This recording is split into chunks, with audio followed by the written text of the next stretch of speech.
Vous ouvrez les yeux ce matin. Avant même de sortir du lit, votre main cherche votre téléphone. Une notification. Puis une autre. L'intelligence artificielle vous dit quoi lire, quoi écouter, quoi penser. Elle a déjà choisi pour vous. Et vous acceptez. Sans résistance. Sans même vous en rendre compte. Alors voici la question qui devrait tous nous glacer le sang. À quel moment exact avons-nous cessé d'être les maîtres de nos propres vies pour devenir les serviteurs obéissants de nos algorithmes? Il existe une forme de domination bien plus puissante que la violence. Une domination qui ne laisse aucune trace de sang, aucune cicatrice visible. C'est la domination par le consentement. Par la séduction. L'intelligence artificielle n'a pas besoin de nous forcer parce qu'elle a compris quelque chose de fondamental sur la nature humaine. Nous préférons le confort à la liberté. Et dans cette préférence se cache notre plus grande vulnérabilité. Notre plus grande faiblesse. Notre capitulation silencieuse. Regardez autour de vous. Observez vraiment ce qui se passe. Chaque jour, des millions de personnes confient leurs décisions à des algorithmes. Que dois-je regarder ce soir? L'intelligence artificielle décide. Quel chemin prendre pour aller au travail? L'intelligence artificielle décide. Qui devrais-je rencontrer? Qui devrais-je aimer? Quelles idées devrais-je découvrir? L'intelligence artificielle décide. Et nous remercions cette intelligence pour sa générosité. Nous la payons même pour ce service. Nous célébrons notre propre asservissement. Voilà le génie de cette nouvelle forme de contrôle, elle se fait passer pour de l'aide. Les régimes autoritaires du passé avaient besoin de soldats, de prisons, de menaces. Ils devaient briser les corps pour soumettre les esprits. C'était brutal, visible, révoltant. Cela créait de la résistance. Les gens se rebellaient parce qu'ils voyaient clairement l'oppression. Ils pouvaient pointer du doigt l'ennemi. Ils pouvaient nommer le tyran. Mais l'intelligence artificielle a inventé quelque chose de bien plus subtil. Elle ne brise rien. Elle optimise. Elle personnalise. Elle anticipe vos désirs avant même que vous les ressentiez. Comment se révolter contre quelque chose qui semble nous vouloir du bien? Comment combattre un oppresseur qui prend la forme d'un assistant bienveillant? Prenez l'exemple des réseaux sociaux. Personne ne vous oblige à scroller pendant des heures. Personne ne menace de vous punir si vous fermez l'application. Et pourtant, vous continuez. Pourquoi? Parce que l'algorithme connaît parfaitement le fonctionnement de votre cerveau. Il sait exactement quelle image, quelle vidéo, quel titre va déclencher une réaction chimique dans votre cortex. Il appuie sur vos boutons neurologiques avec une précision chirurgicale. Comme un pianiste virtuose qui connaît chaque touche. Comme un manipulateur qui connaît chaque faiblesse. Et vous appelez cela du divertissement. Vous appelez cela de la liberté de choix. Vous appelez cela de l'autonomie. La violence laisse des marques. Elle crée de la douleur. Et la douleur réveille la conscience. Elle force la lucidité. Elle provoque la réaction. Mais le contrôle algorithmique ne fait pas mal. Au contraire, il procure du plaisir. Chaque like est une petite dose de dopamine. Chaque recommandation pertinente renforce votre confiance dans le système. Chaque prédiction correcte vous convainc un peu plus que la machine vous comprend mieux que vous ne vous comprenez vous-même. Comment résister à quelque chose qui vous donne exactement ce que vous voulez, au moment précis où vous le voulez? Si vous vous abonnez à cette chaîne maintenant, vous faites un choix conscient. Un choix de résistance. Vous rejoignez une communauté de personnes qui refusent d'accepter le monde tel qu'on leur présente. Des personnes qui posent les questions difficiles. Qui remettent en question l'évidence. Qui préfèrent la vérité inconfortable aux mensonges rassurants. Cliquez sur ce bouton d'abonnement. Parce que comprendre ces mécanismes, c'est déjà commencer à s'en libérer. C'est déjà la première étape vers l'autonomie retrouvée. C'est là que réside le véritable danger. L'intelligence artificielle n'a pas besoin de violence parce qu'elle a accès à quelque chose de bien plus puissant, vos données. Chaque clic, chaque recherche, chaque pause dans votre lecture, chaque seconde où votre regard s'attarde sur une image. Tout est enregistré. Tout est analysé. Tout est transformé en prédiction comportementale. L'algorithme vous connaît mieux que votre meilleur ami. Mieux que votre partenaire. Mieux que vos parents. Peut-être même mieux que vous ne vous connaissez vous-même. Et progressivement, imperceptiblement, vous commencez à devenir cette version de vous-même que l'algorithme a imaginée. Vous vous conformez aux prédictions.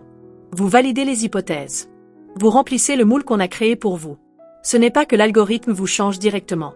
C'est qu'il crée un environnement où certains comportements sont récompensés et d'autres ignorés. Et comme tout organisme, vous vous adaptez à votre environnement.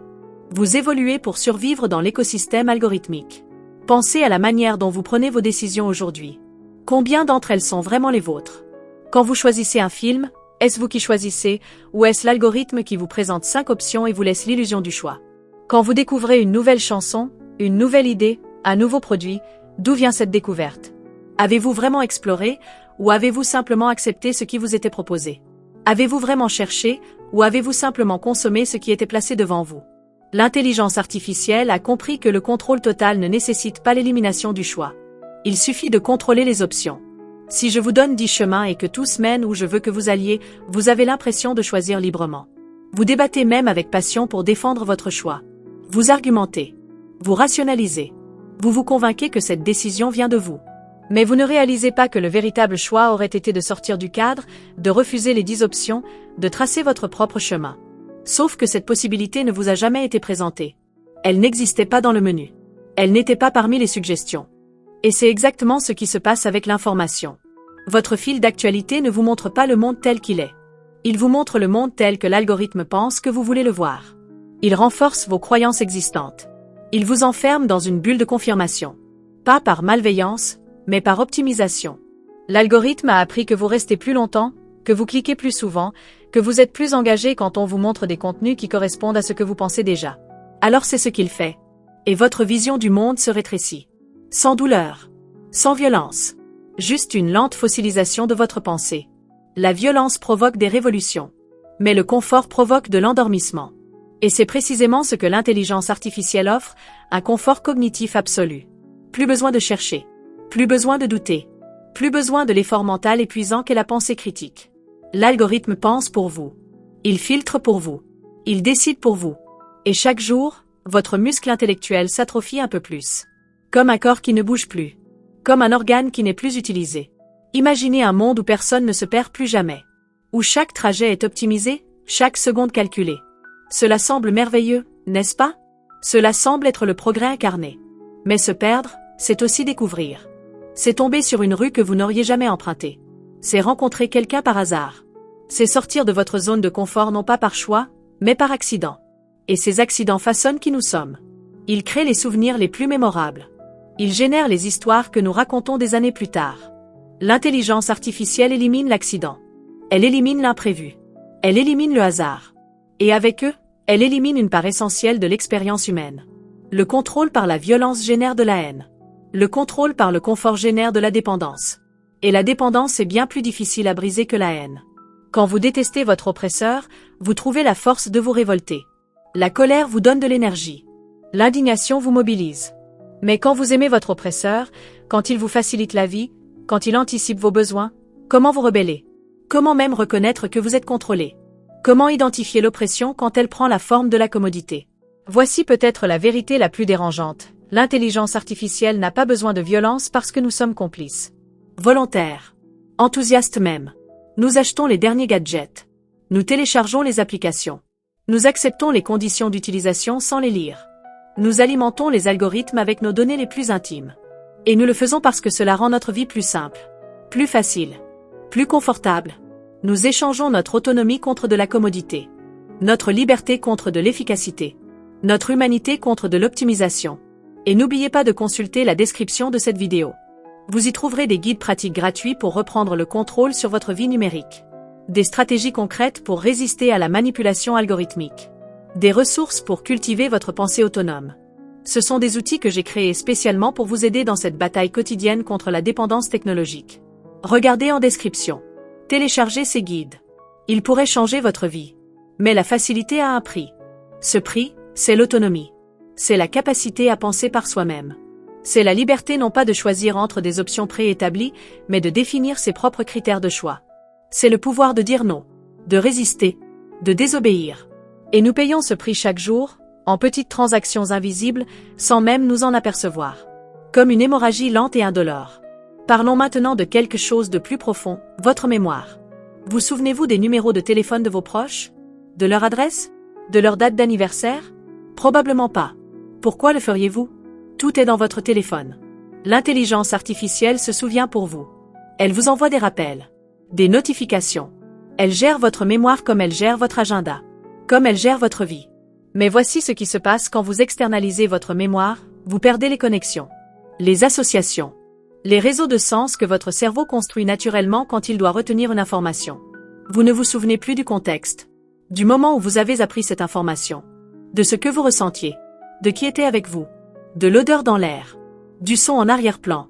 La mémoire humaine n'est pas un disque dur. C'est un système vivant, émotionnel, contextuel. C'est un réseau de sensations et d'émotions. Et quand vous la remplacez par une base de données, vous perdez toute cette richesse, toute cette profondeur, toute cette humanité. Vous perdez aussi quelque chose de plus subtil, la conscience du passage du temps. Quand vous devez vous souvenir d'un anniversaire, vous comptez les mois. Vous anticipez. Vous préparez. Cela crée une temporalité, un rythme, une structure à votre année. Mais quand l'algorithme vous rappelle la veille, vous êtes toujours en retard. Toujours surpris. Toujours dépendant de la notification. Votre relation au temps devient réactive au lieu d'être proactive. Vous ne vivez plus le temps, vous le subissez. Maintenant, parlons de la créativité. Ce processus mystérieux par lequel votre esprit génère quelque chose de nouveau. L'intelligence artificielle peut maintenant créer des images, des textes, de la musique. Et c'est impressionnant. Vraiment impressionnant. Technologiquement stupéfiant. Mais voici ce qui se passe. Plus vous utilisez ces outils, moins vous créez vous-même. Pourquoi passer des heures à apprendre le dessin quand une IA peut générer exactement l'image que vous voulez en quelques secondes? Pourquoi lutter avec les mots quand un algorithme peut écrire votre texte en quelques clics? La réponse est simple mais profonde, parce que le processus compte autant que le résultat. Peut-être même plus. Quand vous apprenez à dessiner, vous n'apprenez pas juste à reproduire ce que vous voyez. Vous apprenez à observer, à vraiment voir, à décomposer les formes, à comprendre la lumière, les proportions, la perspective. Vous développez une sensibilité visuelle, une manière unique de voir le monde, un regard qui vous appartient. L'intelligence artificielle vous donne le résultat sans le processus. Elle vous donne le poisson sans vous apprendre à pêcher. Et vous devenez dépendant, impuissant, incapable. La même chose se passe avec l'écriture, avec la résolution de problèmes, avec la prise de décision. Chaque fois que vous laissez l'intelligence artificielle faire le travail cognitif à votre place, vous perdez une opportunité de développer vos propres capacités. Votre cerveau est un muscle. Et comme tous les muscles, il s'atrophie quand il n'est pas utilisé. Il faiblit. Il se dégrade. Il disparaît. Abonnez-vous maintenant si vous refusez cette atrophie. Si vous refusez de devenir une version diminuée de vous-même. Si vous voulez garder votre capacité à penser, à créer, à décider. Cliquez sur le bouton d'abonnement. Activez les notifications. Parce que cette chaîne est votre allié dans la bataille pour préserver votre humanité. Et consultez la description pour télécharger nos guides gratuits sur la détox digitale et l'autonomie cognitive. Maintenant, écoutez bien ce qui suit, car c'est probablement la manipulation la plus dangereuse de toutes. L'intelligence artificielle vous fait croire qu'elle vous comprend. Que ses recommandations sont personnalisées. Qu'elle reflète qui vous êtes vraiment. Mais c'est un mensonge. Un mensonge séduisant, mais un mensonge quand même. L'algorithme ne vous connaît pas. Il connaît votre comportement passé. Il connaît vos patterns de consommation. Il connaît ce que vous avez cliqué, regardé, acheté. Mais il ne connaît pas vos rêves, vos peurs, vos contradictions, votre potentiel de changement, votre désir secret d'être différent de ce que vous avez été. L'algorithme vous enferme dans une version figée de vous-même. Une version construite sur vos données historiques. Il vous recommande ce que vous avez déjà aimé. Ce que des gens comme vous ont aimé. Ce qui correspond à votre profil statistique. Mais il ne peut pas vous surprendre. Il ne peut pas vous défier. Il ne peut pas vous faire découvrir quelque chose qui va à l'encontre de tout ce que vous avez été jusqu'à présent. Il ne peut pas vous aider à grandir, à évoluer, à devenir quelqu'un de nouveau. Et c'est ainsi que l'intelligence artificielle vous empêche de grandir, de changer, d'évoluer.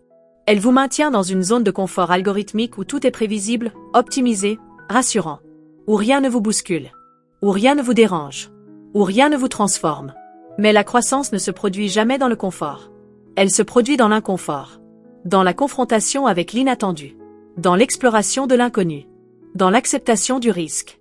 Pensez à vos choix alimentaires.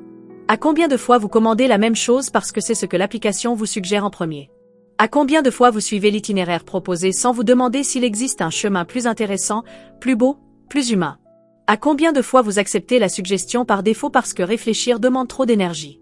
Parce que choisir vraiment est épuisant? Parce que l'autonomie a un coût? Chacune de ces petites capitulations est une victoire pour l'algorithme. Et une défaite pour votre autonomie. Pour votre singularité. Pour votre humanité. La manipulation invisible, c'est exactement ça. Transformer le choix en validation. Vous donnez l'illusion de décider alors qu'en réalité, vous ne faites qu'approuver une décision qui a déjà été prise. L'intelligence artificielle ne vous dit pas quoi faire. Elle est trop intelligente pour ça. Elle vous propose des options tellement bien calibrées que votre choix devient évident. Et vous pensez que cette évidence vient de vous. Mais elle vient de milliers d'heures d'optimisation algorithmique. De millions de dollars investis dans la recherche comportementale. de décennies d'accumulation de données psychologiques. Regardez comment vous consommez l'information maintenant. Vous ne lisez plus des articles entiers. Vous lisez des résumés, des bullet points, des titres. Vous scannez, vous survolez, vous glanez. L'intelligence artificielle digère l'information pour vous. Elle vous dit ce qui est important, ce que vous devez retenir, ce que vous pouvez ignorer. Et vous acceptez sa synthèse sans vérifier la source, sans lire le contexte, sans vous demander ce qui a été omis, sans questionner ce qui a été déformé. Cette délégation de la compréhension est peut-être la plus dangereuse de toutes. Parce que comprendre n'est pas recevoir une information. C'est la contextualiser, la relier à ce que vous savez déjà, la questionner, la critiquer, la retourner dans tous les sens, la digérer lentement, la transformer en connaissance, en sagesse, en vous. Quand vous laissez l'algorithme faire cette transformation à votre place, vous n'apprenez rien. Vous êtes juste informé. Et être informé sans comprendre, c'est être manipulable. C'est être vulnérable. C'est être contrôlable. Voici ce qui se passe dans votre cerveau quand l'intelligence artificielle pense à votre place. Les connexions neuronales qui auraient dû se former ne se forment pas. Les chemins cognitifs qui auraient dû se renforcer s'affaiblissent. Votre capacité d'attention diminue. Votre tolérance à la complexité s'effondre. Votre besoin de gratification immédiate augmente. Vous devenez, littéralement, plus simple, plus binaire, plus prévisible. Vous devenez ce que l'algorithme a besoin que vous soyez, un utilisateur docile et prévisible. Et le plus terrifiant, c'est que ce processus est progressif. Vous ne vous réveillez pas un matin en ayant perdu votre capacité à penser. Vous la perdez degré par degré, décision par décision, jour après jour. Chaque fois que vous choisissez la facilité plutôt que l'effort. Chaque fois que vous acceptez la suggestion plutôt que de chercher vous-même. Chaque fois que vous validez plutôt que de créer. C'est une érosion lente. Une dégradation imperceptible. Une mort cognitive par 1000 petites capitulations.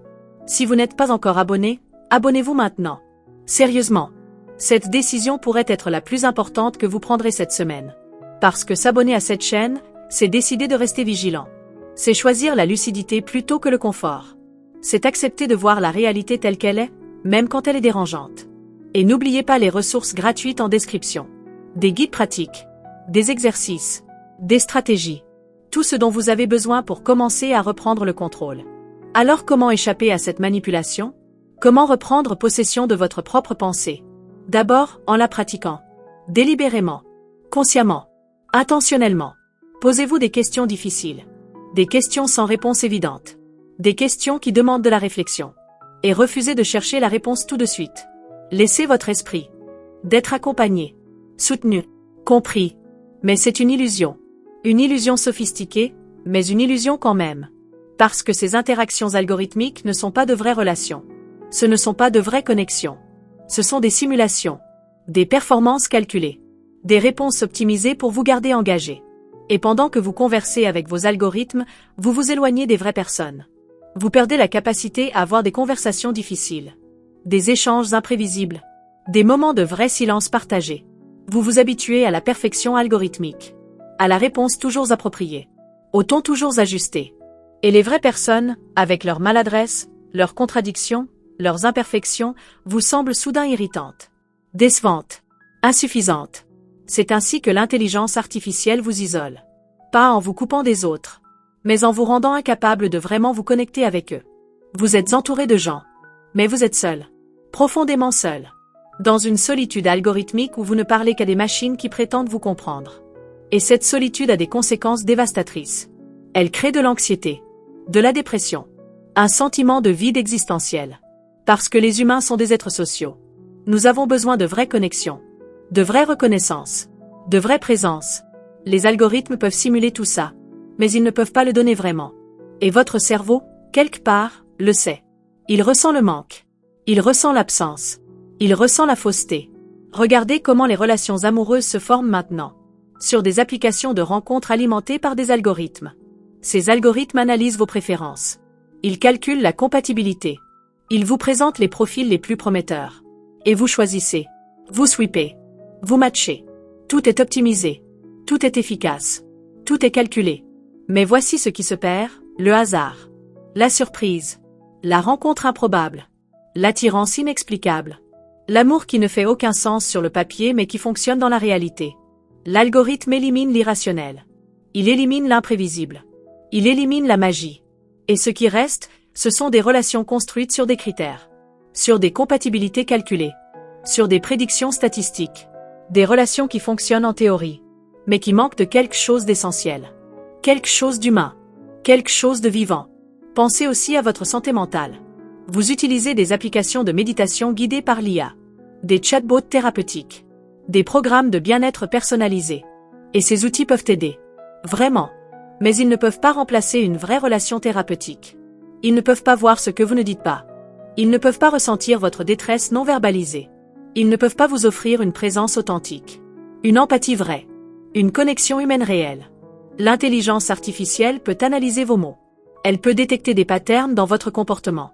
Elle peut vous proposer des exercices adaptés. Mais elle ne peut pas vous tenir la main. Elle ne peut pas pleurer avec vous. Elle ne peut pas vous regarder dans les yeux et vous faire sentir que vous n'êtes pas seul. Et cette différence est tout. C'est la différence entre un outil et un humain. Entre une fonction et une relation. Entre la simulation et la réalité. Abonnez-vous maintenant si vous refusez de vivre dans un monde de simulation. Si vous voulez préserver votre capacité à avoir des relations authentiques. Des connexions réelles. Des présences vraies. Et téléchargez les guides en description. Ils contiennent des exercices pour reconstruire vos capacités relationnelles. Pour réapprendre à être présent avec les autres. Pour cultiver l'authenticité dans un monde de performance algorithmique.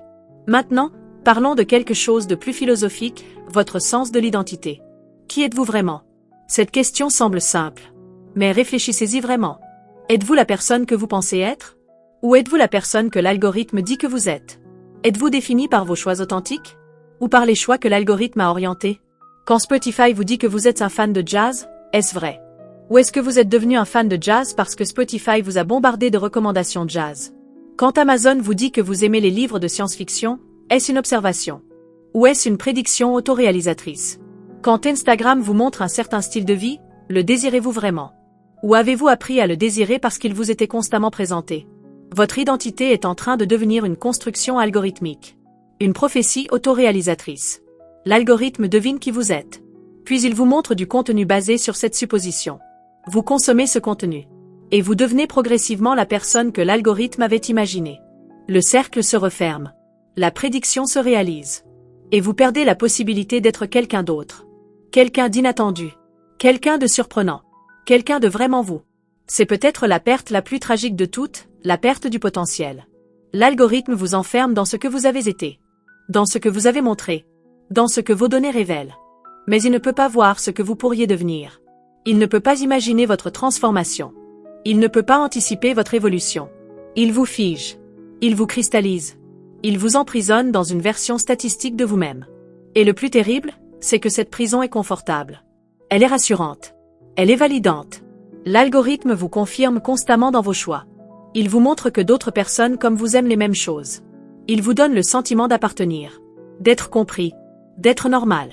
Mais normalité n'est pas authenticité. Appartenance n'est pas liberté. Confort n'est pas croissance. Regardez ce qui se passe avec l'information politique. Les algorithmes des réseaux sociaux vous montrent du contenu qui correspond à vos opinions existantes. Ils vous enferment dans une bulle idéologique. Pas parce qu'ils sont politiquement orientés, mais parce que c'est ce qui maximise l'engagement. Vous êtes plus susceptible de liker, commenter, partager du contenu qui confirme ce que vous pensez déjà. Et progressivement, votre vision du monde se rétrécit. Vous cessez d'être exposé à des opinions différentes, à des perspectives alternatives, à des arguments qui vous défient. Vous commencez à croire que tout le monde pense comme vous. Ou du moins, que toutes les personnes raisonnables pensent comme vous. Ceux qui pensent différemment deviennent l'autre. L'ennemi. L'incompréhensible. Cette polarisation n'est pas accidentelle. Elle est le résultat direct d'algorithmes optimisés pour l'engagement. Et l'engagement est maximal quand les émotions sont fortes. Quand vous êtes indigné. Quand vous êtes en colère. Quand vous êtes terrifié. Alors l'algorithme vous nourrit d'indignation. De colère. De terreur. Il amplifie les extrêmes. Il marginalise les nuances. Il récompense l'outrance.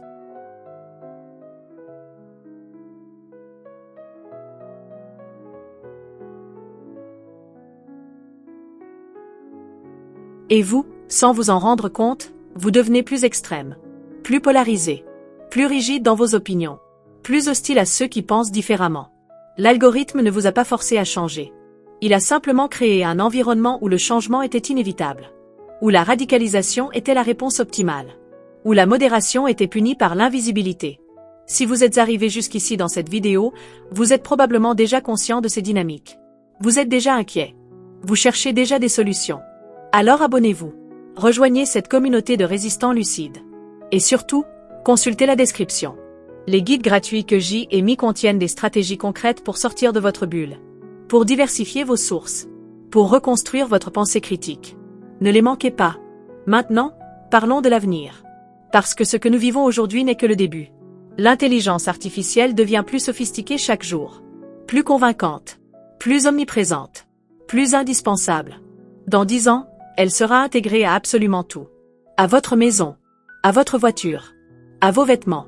À votre corps peut-être. Elle sera là, constamment, guidant chacune de vos décisions. Optimisant chacun de vos mouvements. Corrigeant chacune de vos erreurs. Et les enfants qui grandissent maintenant ne connaîtront rien d'autre. Pour eux, l'autonomie ne sera qu'un concept abstrait. Une relique du passé. Quelque chose que leurs grands-parents évoquent avec nostalgie. Ils ne sauront jamais ce que c'est que de se perdre vraiment. De ne pas savoir vraiment. De devoir vraiment réfléchir. Ils seront nés dans la matrice algorithmique. Et ils n'imagineront même pas qu'il puisse exister autre chose. Est-ce inévitable? Non. Rien n'est inévitable. Mais cela deviendra inévitable si nous ne réagissons pas maintenant. Si nous n'enseignons pas aux enfants l'importance de l'autonomie. Si nous ne créons pas des espaces protégés de l'intrusion algorithmique. Si nous ne résistons pas, consciemment et collectivement, à cette colonisation de nos esprits.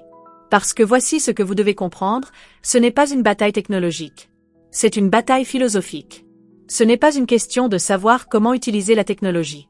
C'est une question de savoir qui nous voulons être. Voulons-nous être des êtres autonomes, imparfaits, imprévisibles, libres? Ou voulons-nous être des utilisateurs optimisés, prévisibles, contrôlés, dépendants? Cette question ne sera pas résolue par les ingénieurs. Elle ne sera pas résolue par les politiciens. Elle sera résolue par vous. Par vos choix quotidiens. Par votre vigilance constante. Par votre résistance intentionnelle. Chaque fois que vous choisissez de réfléchir plutôt que de chercher. Chaque fois que vous choisissez l'inefficacité plutôt que l'optimisation. Chaque fois que vous choisissez l'autonomie plutôt que la facilité. Vous votez. Vous résistez. Vous préservez. Et ne sous-estimez pas l'importance de ces petits actes. Parce que la révolution contre l'intelligence artificielle ne ressemblera pas aux révolutions du passé. Il n'y aura pas de barricades. Pas de manifestations. Pas de moments dramatiques où tout bascule. Ce sera une résistance quotidienne. Invisible. Silencieuse. Une résistance faite de 1000 petits choix. De 1000 petites désobéissances. De 1000 petites affirmations d'autonomie. Vous êtes dans le métro. Vous avez 5 minutes. Votre main va vers votre téléphone. Automatiquement. Mais vous vous arrêtez. Vous regardez autour de vous. Vous observez les gens. Vous pensez. Vous rêvez. Vous existez sans médiation algorithmique. C'est un acte révolutionnaire. Petit. Insignifiant en apparence. Mais révolutionnaire. Vous devez acheter un cadeau. Google vous suggère des idées. Mais vous les ignorez. Vous vous promenez dans les rues. Vous entrez dans des boutiques au hasard. Vous laissez votre intuition vous guider. Vous trouvez quelque chose d'unique. Quelque chose que l'algorithme n'aurait jamais suggéré. C'est un acte révolutionnaire. Vous avez une décision importante à prendre. Votre premier réflexe est de faire des recherches. De consulter des avis. De trouver des données. Mais vous résistez. Vous fermez l'ordinateur. Vous marchez. Vous réfléchissez. Vous écoutez votre intuition. Vous prenez une décision basée sur qui vous êtes, pas sur ce que les algorithmes recommandent. C'est un acte révolutionnaire. Abonnez-vous si vous êtes prêt à devenir un révolutionnaire silencieux. Si vous êtes prêt à résister quotidiennement. Si vous êtes prêt à préserver votre humanité malgré tout. Cette chaîne est votre quartier général. Votre source d'inspiration. Votre rappel constant que vous n'êtes pas seul dans cette bataille. Et n'oubliez pas les ressources en description. Ce sont vos armes. Vos outils. Vos stratégies. Téléchargez-les. Utilisez-les. Partagez-les.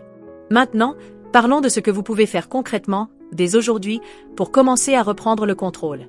Première étape, faites un audit de votre dépendance. Pendant une journée, notez chaque fois que vous consultez un algorithme pour prendre une décision. Chaque fois que vous demandez à Siri.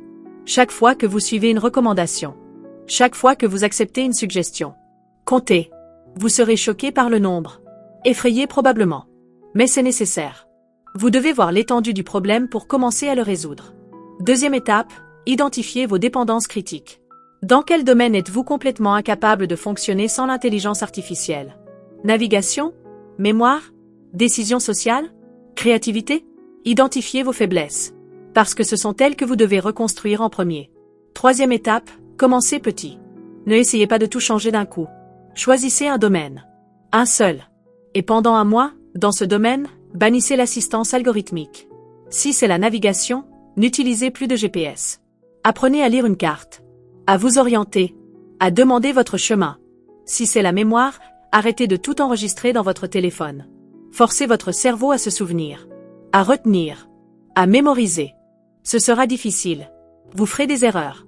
Vous vous perdrez. Vous oublierez. Vous serez frustré. Mais c'est exactement le but. Ces erreurs reconstruisent vos capacités. Ces difficultés renforcent votre autonomie. Ces frustrations vous rappellent que vous êtes vivant. Que vous êtes humain. Que vous n'êtes pas une machine. Quatrième étape, créer des rituels non algorithmiques. Des moments sacrés où aucune technologie n'est permise. Le petit déjeuner sans téléphone. Une promenade hebdomadaire sans GPS. Une heure de lecture sans recommandation. Un dimanche complètement déconnecté. Ces rituels sont vos sanctuaires. Protégez-les férocement. Élargissez-les progressivement. Cinquième étape, reconnectez-vous avec des humains réels. Pas sur les réseaux sociaux. Pas via des messages. En personne. Face à face. Avec toute l'imperfection que cela implique. Organisez des dîners sans téléphone. Des conversations sans recherche de faits. Des moments de présence pure. Réapprenez à écouter sans vérifier. À parler sans bougueler. À être simplement avec quelqu'un. Sixième étape, cultivez l'inconfort. Faites intentionnellement des choses difficiles. Inefficaces. Frustrantes. Écrivez à la main. Calculez mentalement. Dessinez sans référence.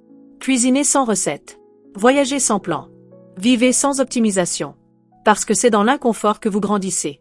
C'est dans la difficulté que vous vous découvrez. C'est dans l'erreur que vous apprenez vraiment. Septième étape, enseignez aux autres.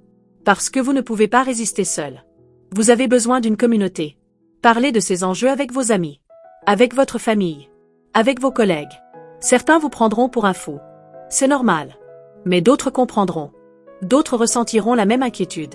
D'autres voudront résister aussi. Trouvez-les. Connectez-vous avec eux. Construisez une communauté de résistance. Et huitième étape, restez informés. Abonnez-vous à cette chaîne.